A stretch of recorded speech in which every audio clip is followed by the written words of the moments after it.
Friends మీరు అందరూ కూడా లేటెస్ట్ మూవీ అప్డేట్స్ అలాగే మూవీ కాంటెంట్ కోసం బాలు ర్యాంపేజ్ ఛానల్ సబ్స్క్రైబ్ అవ్వండి. లింక్ అయితే కామెంట్స్ ఇచ్చాను. నేను ఆల్రెడీ అన్ని వీడియోస్ చూసే చెప్తున్నా, కంటెంట్ అదిరిపోయింది. ఒకసారి చూసి సబ్స్క్రైబ్ అయ్యి సపోర్ట్ చేయొచ్చు కదా చిన్న ఛానల్ని please. Daaku Maharaj movie trailer అయితే చూశాను భయ్య. చూసిన తర్వాత నాకు అర్థమైంది ఏంటంటే అసలు ఏమీ అర్థం అవ్వలేదు.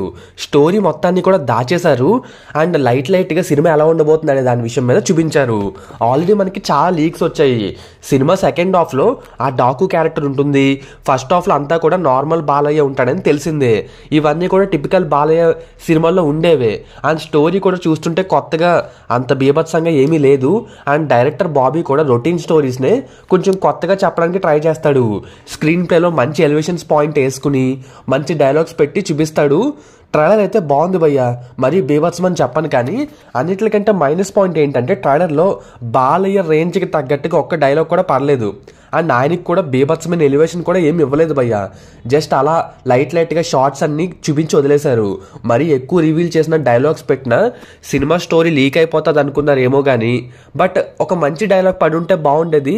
బాలయ్య సినిమాలు అంటే జనాలు అవే ఎక్స్పెక్ట్ చేస్తారు. ఇప్పుడు ప్లస్ పాయింట్స్ గురించి మాట్లాడాలి. ఫస్ట్ విజువల్స్ చాలా బాగున్నాయి. ఆ పీరియాడిక్ బ్యాక్డ్రాప్ విజువల్స్ అయితే అదిరిపోయాయి.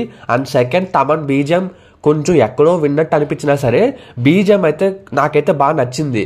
ఒక మంచి ఊపు తెచ్చింది ట్రైలర్కి, అది మాత్రం ఒప్పుకొని తీరాల్సిందే. ఇంకా బాలయ్య కూడా ఎప్పట్లాని ఎరగదీసారి పర్ఫార్మెన్స్ అర్థమవుతుంది డ్యూయల్ రోల్ క్యారెక్టర్లో. అండ్ నాకు తెలిసి ఈ సినిమా విజువల్స్ అవి ఇవి చూస్తుంటే ఈసారి సినిమాటోగ్రఫీ అవన్నీ కొత్తగా ట్రై చేశారు. అండ్ మరీ టిపికల్ బాలయ్య సినిమాలాగా లౌడ్గా ఓవర్ యాక్షన్ అన్నట్టు లేకుండా చాలా సటిల్డ్గా సినిమా అయితే ఉంది. ఇది నిజంగా బాలయ్య సినిమాలో ఒక కొత్త పాయింట్ అని చెప్పుకోవాలి. ఇంకా ట్రైలర్ బట్టి అర్థమవుతుంది ఏంటంటే ప్రజ్ఞా జైస్వాల్, ఊర్వశి రౌతేలా బాలయ్య పక్కన కనిపిస్తారు హీరోయిన్స్ గా. అండ్ ఇంకొక హీరోయిన్ అయితే ఒక ఇంపార్టెంట్ క్యారెక్టర్ అని తెలుస్తూనే ఉంది. అండ్ సెకండ్ హాఫ్ లో డాకు క్యారెక్టర్ వస్తుంది. అండ్ చంబల్ ప్రాంతంలో ఆ స్టోరీ అయితే జరుగుతుంది అనమాట. మరి దీన్ని ఎలా కనెక్ట్ చేస్తారో చూడాలి. అండ్ ఆ చిన్న పాప ఎలా కనెక్ట్ చేస్తారో మరి. ఇప్పటికే బింబిసార, అఖండ ఇలాంటి సినిమాలు అన్నీ కూడా చిన్న పాప చుట్టూనే వచ్చాయి. అంతెందుకు RRR మూవీ కూడా. మరి దీన్ని ఈసారి కొత్తగా ఎలా చూపిస్తారు? బాలయ్య ఈసారి డ్యూయల్ రోల్ అంటే అన్న తమ్ముల క్యారెక్టరా, నాన్న కొడుకు క్యారెక్టర్లా మరి ఏంటో. బట్ ఏదేమన్నా స్టోరీ రొటీన్గానే ఉన్న స్క్రీన్ ప్లే కొంచెం జనాలకి ఎక్కేలా రాసుకుంటే సంక్రాంతి గొడవలో సినిమా అయితే కొట్టుకెళ్ళిపోద్ది. సంక్రాంతి టైంలో జనాలు మరి ఎక్కువగా ఆలోచించారు సినిమాల గురించి. సినిమా కొంచెం మినిమం ఎంటర్టైన్ చేస్తే చాలు, డబ్బులు వర్షం కురిపిస్తారు. అండ్ ఈ సినిమా కూడా టికెట్ రేట్లు భయంకరంగా పెంచారు.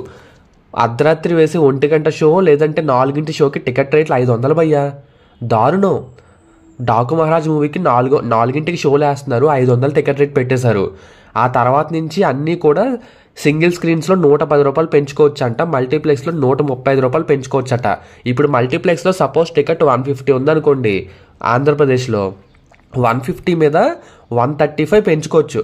అంటే 285 రూపీస్ అనమాట. జిఎస్టీతో కలుపుకున్నా లేదో మాకు తెలియదు కానీ జిఎస్టీతో కలుపుకుంటే 300 దాటేస్తుంది. అది కూడా సినిమా రిలీజ్ అయిన 10 రోజుల వరకు, 13 రోజుల వరకు. అంత టికెట్ రేట్లు పెట్టి జనాలు వస్తారంటారా? గేమ్ చేంజర్కి పెంచేశారు, డాకు మహారాజ్కి పెంచేశారు, ఆఖరికి సంక్రాంతికి వస్తున్న మూవీకి కూడా పెంచేశారు. దీని గురించి నెక్స్ట్ వీడియోలో మాట్లాడుకుందాం. బట్ ట్రైలర్ అయితే బాగుంది. ఒక ఫుల్ మీల్ సినిమా చూడబోతున్నాం అన్న ఫీలింగ్ అయితే తీసుకొచ్చింది. సో కొంచెం ఎక్స్పెక్టేషన్స్ని ఇంకా పెంచింది, హైప్ బిల్డప్ చేసింది. దాంట్లో ఏం తక్కువ లేదు. సినిమా కాంటెంట్ అబోవ్ యావరేజ్ ఉన్నా సరే సంక్రాంతికి హిట్ కొట్టేసినట్టు, అందులో డౌటే లేదు. ఇంతకీ ట్రైలర్ మీకు నచ్చిందా లేదా అనేది కింద కామెంట్ రాసేయండి. సో ఉంటాను ఇక, బాయ్.